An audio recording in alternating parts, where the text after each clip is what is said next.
The road stretches ahead, but I can't trust it. Every turn hides the chance of closure. Every clear horizon carries the risk of sudden storms. And still, I plan. I draw maps as if they could protect me. I make itineraries as if they could guarantee the future. I fill calendars, I mark hours, I write checklists until the paper curls under the pressure of my pen. And still, the road changes. That is the contradiction I want to admit tonight, that the plans we believe in, those tight blueprints of control, those fragile constructions of certainty, are the very things that shatter most easily. And when they do, they leave us standing stunned, stripped and strangely alive. What if the ruin of our plans is not punishment, but a gift? What if the chaos we curse is the freedom we most need? I remember clinging to plans like lifelines. I thought if I planned enough, life would bow. I thought if I prepared thoroughly, loss would spare me. I thought calendars could cage uncertainty. But time, with its steady cruelty, proved me wrong. It wasn't life bending to my plans. It was my plans breaking against the current of life. And yet when they broke, something broke open in me too. This is the contradiction that gnaws. We imagine success is sticking to the plan, yet the more rigid the plan, the more suffocating it becomes. The tighter we clutch at order, the more brittle our lives feel. And so when chaos arrives, as it always does, it doesn't just wreck what we thought was safe. It frees us from the prison of our own designs. I confess, even now, that thought frightens me. I still want the map. I still crave the certainty of a plan that unfolds as I expected. But beneath that craving, there's a quieter recognition that the moments when plans collapsed have been the very moments that woke me. So I want to linger here, in this uneasy place, between the desire for order and the invitation of chaos, between the comfort of a plan and the risk of living without one. Maybe life is not waiting for my plans to be perfect. Maybe life has always been waiting to surprise me. We are taught from childhood to hold tightly to the blueprint, to set goals, outline paths, schedule steps. School timetables condition us, work calendars cement us, 5-year plans are praised as responsible. Stick to the plan, we are told, as though plans are the spine of life itself. And so we plan. We plan with hunger. We plan with fear. We plan not because it guarantees joy, but because it helps us avoid the unknown. The lie we swallow is this, that plans equal safety, that plans prevent disappointment, that sticking to the map is proof of success. But look closer. How many of our best memories were planned? How many of the people who matter most arrived on schedule? How many of the turns that shaped us were anticipated? The lie fractures when you examine it in the small details of daily life. Think of the holidays we imagined perfectly, only to end in quarrels. Think of the meetings we scripted, only for technology to fail. Think of the conversations we rehearsed in mirrors, only for the moment to turn entirely differently. Every time, the plan collapses, and in its collapse, life intrudes, messy, chaotic, unscripted, alive. My confession? I spent years as a slave to the itinerary. I was the man who printed schedules for family trips, who researched each cafe before arriving, who insisted that every hour be accounted for. I thought that meant love. I thought that meant care. I thought that meant life would yield. But what it meant was that I missed the wildflowers. A storm once wrecked a trip I had planned down to the minute. The highway closed, the detour signs led us off course, the rain soaked our maps until the ink bled into unreadable stains. And there, on that unwanted road, I stumbled across encounters I never could have scheduled. Conversations in a roadside cafe, laughter with strangers under dripping awnings, wildflowers pushing through the cracks of concrete where the storm had broken walls. The plan had collapsed, and in its ruin, I felt more alive than I had in months. The contradiction is sharp. The very thing I thought was safety was suffocation. The very thing I feared, chaos, was the thing that gave me back to myself. But still, we resist. Still, we believe the lie. We double down on planning, convinced that next time it will save us. We micromanage meetings, overthink trips, structure our lives into brittle cages, all the while resenting delays, cursing detours, trembling when storms rise. Yet storms always rise. The lie collapses not only in grand disasters, but in the micro-behaviors we repeat every day. The clenched jaw when plans shift. The anger when traffic reroutes us. The frustration when weather cancels events. The sulk when someone doesn't behave according to our script. Each of these is proof. The plan never guaranteed anything. It only gave us the illusion of mastery. And so the question turns sharper. How many days have we lost to anger at broken plans? How many moments have we suffocated by demanding they match the script? I know my answer. Too many, far too many. I once thought chaos was the enemy of peace. Now I wonder if it is the beginning of it. I remember one trip in particular. I had planned it for weeks, hotels booked, routes highlighted in neon yellow on a printed map, restaurant reservations made, down to which table I had requested for the view. I carried the weight of the schedule like it was proof of competence, proof that I was prepared, proof that I was in control. The sky disagreed. The storm arrived before dawn, clouds stacked like walls, rain fell like it meant to erase the world. By the time we reached the highway, the water pooled so high that cars ahead began turning back. Detour signs flashed in the red glow of hazard lights. My itinerary, damp from my own sweaty hands, had begun to curl. When I unfolded it, the ink bled in slow rivers. The very map I had clung to was dissolving before my eyes. I cursed under my breath. Anger burned hotter than fear. I wasn't afraid of the storm, I was afraid of losing the plan. We pulled off the road into a small town, the kind you never see unless the main highway blocks you. My shoes soaked instantly as I stepped out.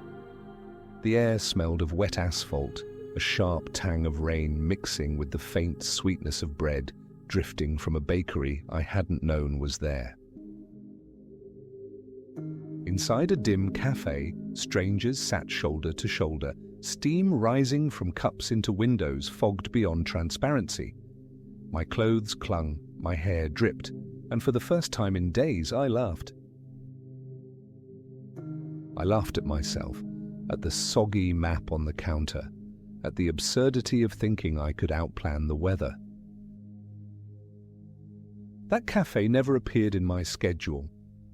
Those conversations, those unexpected smiles, the wildflowers I noticed later, sprouting in cracks of a broken wall behind the parking lot, none of them were written into my itinerary. And yet they are the only part of that trip I remember vividly. The storm had wrecked my design, but it had also given me a day alive enough to still feel in my bones years later. And I wonder, how many moments like that have I ruined by resisting? How many unexpected gifts did I miss because I was too busy grieving a broken plan?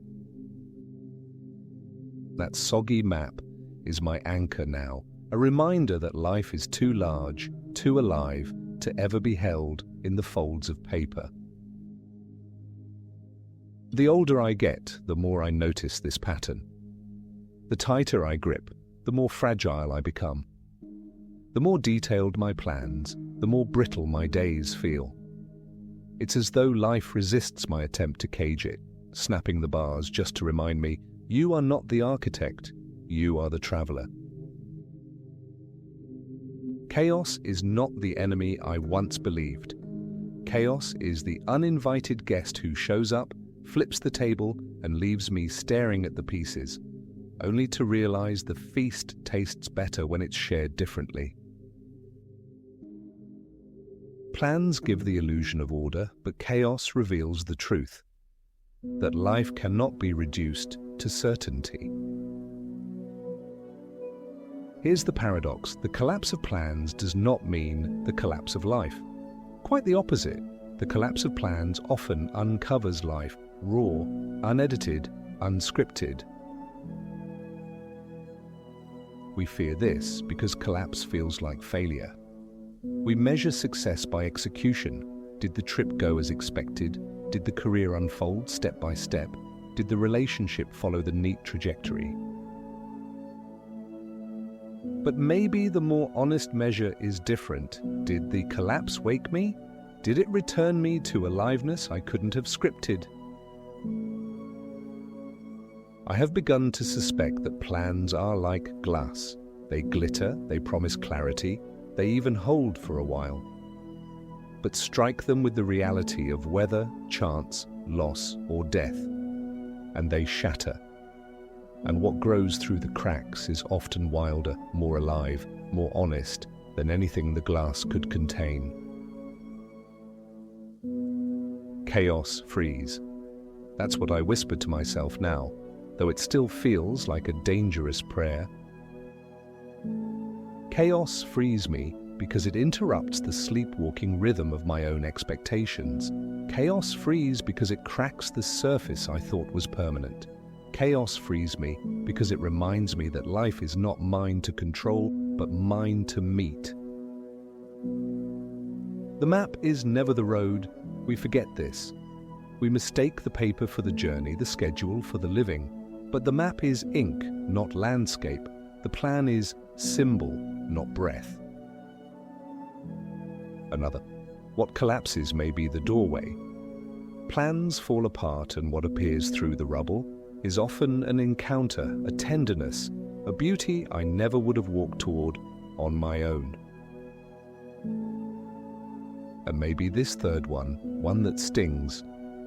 My plans protect me from life, and that's the problem. I didn't realize for years that I used plans not as guides, but as shields. They gave me the illusion of safety, but safety can be suffocating. The turning point then is this. Chaos is not waste. It is a revelation. The fragility of plans is not a flaw in life. It is proof that life is larger than any plan I could draft. And so when the storm breaks, when the itinerary dissolves, when the road closes, perhaps that is the very moment the real road opens. So what does this mean for us, here, now, driving through our own storms? It means the collapse of plans is not the collapse of you. It means that the closed highway, the failed project, the broken schedule, the ended relationship, these are not only endings, they are also beginnings disguised as endings. The lie says, When plans fail, life is ruined. But the truth is, when plans fail, life finally has room to enter. I've begun to look back and notice how the most defining days of my life were never penciled in my calendar. My partner's laughter that still rings in memory, never planned. The conversation with a stranger that shifted my direction, unplanned. The detour that led me down a road of wildflowers, never in the itinerary. And maybe you've noticed this too. The job you didn't expect to land but did. The relationship that appeared out of nowhere. The day that should have been ordinary but left you stunned by its beauty. None of it lived inside your spreadsheets. The question is not whether plans will break. They will. The question is whether you will treat their breaking as enemy or teacher. Chaos doesn't just save us by accident, it saves us by undoing our arrogance, by stripping us of the delusion that we can hold tomorrow in our fists. It saves us because it returns us to wonder. So I want to invite you to look differently at the ruins of your own plans. To stop standing over them with bitterness and instead kneel beside them with curiosity. To ask what doorway has opened now that the wall is gone. When the itinerary dissolves, notice the colors of the cafe you never meant to enter. When the storm wrecks the trip, feel the warmth of strangers huddling with you under one roof. When the relationship ends, taste the air of freedom that begins to fill your lungs again. Chaos is not ruin, it is revelation. And perhaps even more deeply, chaos is honesty. Life has always been this way, unpredictable, uncontrollable, unscripted. Plans are the fiction, chaos is the truth. The invitation is simple, though never easy. Trust the break. Trust the collapse. Trust the detour sign flashing in the rain. Instead of rushing back to redraw the same map, linger a while in the unplanned. It may be the most alive place you'll ever stand. So I ask you, where did a broken plan once save you? Where did the storm you cursed turn into the soil of your greatest joy? Where are you still fighting for a schedule that no longer serves you? Because maybe the collapse is not against you. Maybe it is the hand of life itself, pulling you out of your small design into something wilder, freer, more alive. The storm has passed now, but the road is never the same. The asphalt glistens, water still pooling in shallow places, and the horizon feels less certain than it did before. But in that uncertainty is breath. In that uncertainty is possibility. Chaos frees. Not because it spares us from loss, but because it awakens us within it.